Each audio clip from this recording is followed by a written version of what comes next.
आना 1 minute 2 minute हो गया।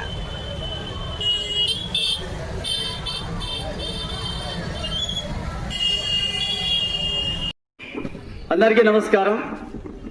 ఈరోజు 100వ దినోత్సవం కమ్యూనిస్ట్ పార్టీ।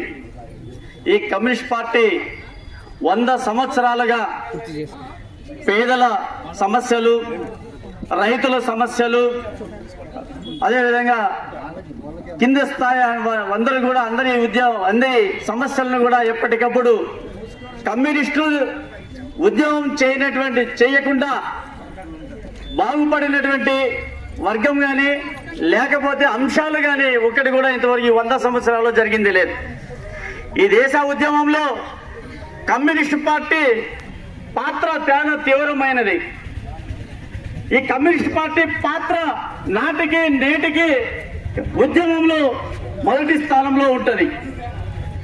ఈనాడు 100 సంవత్సరాల్లో ఈరోజు దేశవ్యాప్తంగా ఈ ఉద్యమం కొనసాగుతూ ఉంది। ఈ ఉద్యమం రాబో 29వ తేదీ వరకు కూడా ఈ ఉద్యమం కొనసాగుతూ ఉంది। ప్రజలందరూ కూడా, పేదలందరూ కూడా ఈరోజు అందరూ కూడా పండుగ లాంటిది ఈరోజు కమ్యూనిస్ట్ పార్టీ ఈ యొక్క ఉద్యమ పోరాటం। కాబట్టి ఈ కార్యక్రమానికి వచ్చిన వారందరికీ కూడా భారత కమ్యూనిస్ట్ పార్టీ ఆధ్వర్యంలో కమ్యూనిస్ట్ పార్టీ అందరికీ కూడా నమస్కారం తెలియజేస్తానని, ధన్యవాదాలు తెలియజేస్తా ఉంది। ఈ కార్యక్రమాన్ని కొనసాగించాలని చెప్పి మధును కోరుతున్నా। నాయకులు జింకా చలపతి గారు, మరి వెంకటనారాయణ గారు, వెంకటస్వామి గారు, కాటమయ్య గారు, తక్కిన మండల వెంకటేష్ గారు, అందరికీ పేరు పేరున ధన్యవాదాలు తెలియజేస్తూ, ఇవాళ అద్భుతంగా ధర్మవరం పట్టణంలో ర్యాలీ చేశాం। ఎందుకు చేశాం అంటే భారత కమ్యూనిస్ట్ పార్టీ ఆవిర్భవించి 100 సంవత్సరాలకి అడుగు పెట్టడం జరిగింది। ఈ 2025 కడ వరకు కూడా దేశవ్యాప్తంగా ఈ శత జయంతి ఉత్సవాలు జరుగుతాయి। భారత కమ్యూనిస్ట్ పార్టీ ఆవిర్భావం నుంచి కూడా పేదల పక్షాన్ని నిలబడి పేదల కోసం అనేకమైనటువంటి పోరాటాలు నిర్వహించడం ద్వారా ఇవాళ అనేకమైనటువంటి చట్టాలు అమల్లోకి వచ్చాయి। గతంలో పేదలకి ఏమీ చట్టాలు లేవు, పేదల కోసం ఏదో కూలీనాలు చేసుకొని తిని పండుకునే వాళ్ళు పాపం। కానీ ఒక సంక్షేమ పథకం కానీ ఒక చట్టం కానీ ఏది పేదల కోసం చేయలే। కమ్యూనిస్ట్ పార్టీ గుర్తించి సిపిఐ మరి ఆదరించి ఇవాళ కమ్యూనిస్ట్ పార్టీలు అనేక చీలిపోయిండొచ్చు। ఆవిర్భావం ఒక సిపిఐ మాత్రమే, సిపిఐ నుంచి విడిపోయినటువంటి పార్టీలు కదమాట ఇవన్నీ। ఇవాళ కమ్యూనిస్ట్ పార్టీ అనేకం ఉండొచ్చు, కానీ కమ్యూనిస్ట్ పార్టీ పుట్టినప్పటి నుంచి కూడా ప్రజల గుండెల్లో, ప్రజల హృదయాల్లో ఇవాళ చెరగని స్థానం సంపాదించుకుందంటే ఆ యొక్క జెండా యొక్క గొప్పతనం అని మనం ఇవాళ గుర్తుంచుకోవాల్సిన అవసరం ఉంది। గతంలో ఏ చట్టము లేదు, దున్నేవాడికి భూమి కావాలని శివాయజమా చట్టం, భూ సంస్కరణ చట్టం, ల్యాండ్ సీలింగ్ యాక్ట్, మరి ఓటు హక్కు కూడా కొంతమందికి మాత్రమే ఉండేది। అటువంటి ఓటు హక్కు కోసం బ్యాంకులు అందరికీ రుణాలు ఇచ్చేటివి కాదు, బ్యాంకుల జాతీయం కోసం, వెట్టి చాకరీ విముక్తి కోసం అనేకమైనటువంటి పోరాటాలు చేసినటువంటి ఘన చరిత్ర సిపిఐకి ఉంది। అంతేకాదు భారత కమ్యూనిస్ట్ పార్టీ మరి వేళ స్వాతంత్రం పూర్వమే ఉంది ఈ దేశంలో, ఇంత చరిత్ర కలిగినటువంటి పార్టీ ఏది లేదు। మరి 100 సంవత్సరాలుగా ఉన్నటువంటి పార్టీ భారతదేశంలో లేదు। అది బీజేపీ ఒక ఆర్ఎస్ఎస్ ఆవిర్భావంతో జనసంఘ్ పేరుతో తర్వాత బీజేపీకి అవతరించింది, కానీ ఏ పార్టీ, కాంగ్రెస్ పార్టీ కూడా మరి బ్రిటిష్ వాడు పెట్టింది, కానీ మన దేశంలో మన కాంగ్రెస్ వాళ్ళు స్థాపించింది కాదు। మరి ఏకైక ఘన చరిత్ర కలిగినటువంటి పార్టీ సిపిఐ। అందుకోసమే ఈవేళ దీని వెనక సిద్ధాంతం ఉంది।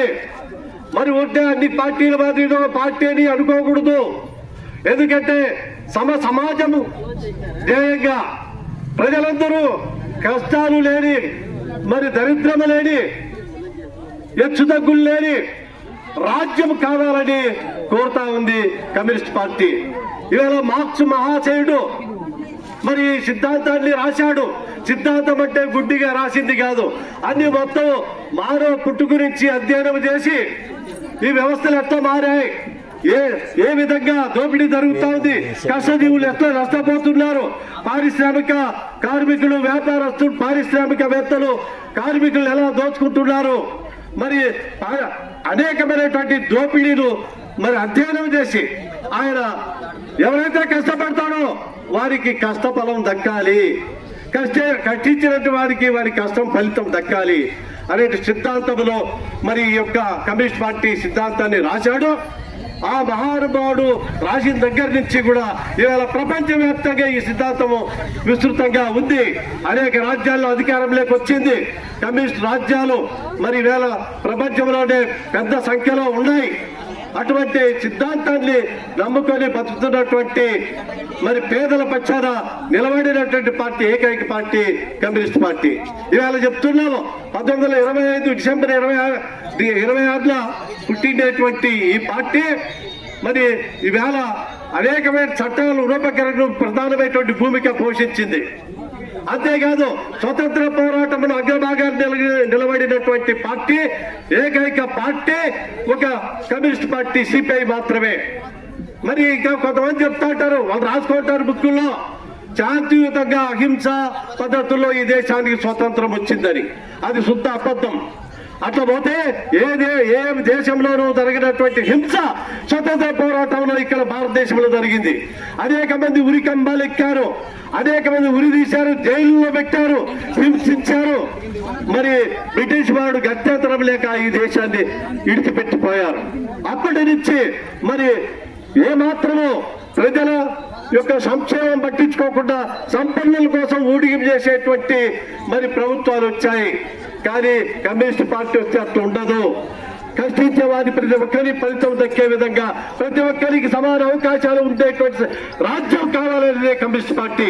ఇవాళ అందుకోసమే శతాబ్ది ఉత్సవాలు ఈ భారతదేశంలో జరుపుకుంటున్నామంటే 100 సంవత్సరాలు అజేయంగా ఈ జెండా ఎగురుతూ ప్రజల హృదయాల్లో మరి స్థానం సంపాదించుకొని చెరగని ముద్ర వేసిందంటే అదేం చిన్న విషయం కాదు. అనేక పార్టీలు పుట్టాయి పోయాయి, కానీ కమ్యూనిస్ట్ పార్టీ నిలబడుతుంది. ఆఖరికి జయించేది కమ్యూనిస్ట్ పార్టీనే. కమ్యూనిజమే శరణ్యము. అటువంటి సామ్రాజ్యము, కష్టజీవుల సామ్రాజ్యము రావాలని కోరేదే కమ్యూనిస్ట్ పార్టీ. కాబట్టి అటువంటి సిద్ధాంతాన్ని నమ్ముకున్నటువంటి కార్యకర్తలు మరి వాళ్ళ దేశవ్యాప్తంగా మరి 500 పైచిలుకు జిల్లాలలో మన దేశంలో ఉన్నారు.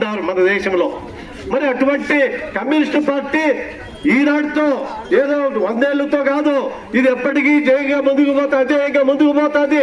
కానీ అంతిమంగా పోరాటంలో జయించేది కమ్యూనిస్ట్ పార్టీ. ఈ పార్టీలన్నీ బూర్జువా పార్టీలు, ప్రజలకు మాయ మాటలు చెప్పి దోచుకునేటువంటి పార్టీలు, మతోన్మాద పార్టీలు, మరి కళ్ళబల్లి మాటలు చెప్పి మీకు అవి చేస్తాం ఇవి చేస్తున్నామని చెప్పేటువంటి పార్టీలు అన్ని మట్టి కొట్టుకొని పోతాయి.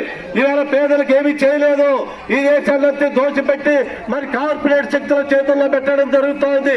ప్రజల అమాయకులై మరి వారు చెప్పేటి మాయ మాటల్లో మీ ఓట్లేస్తూ వారిని గెలిపిస్తున్నారు. కానీ నిజంగా వారి దోపిడీని మరి ప్రజలు గమనిస్తున్నారు.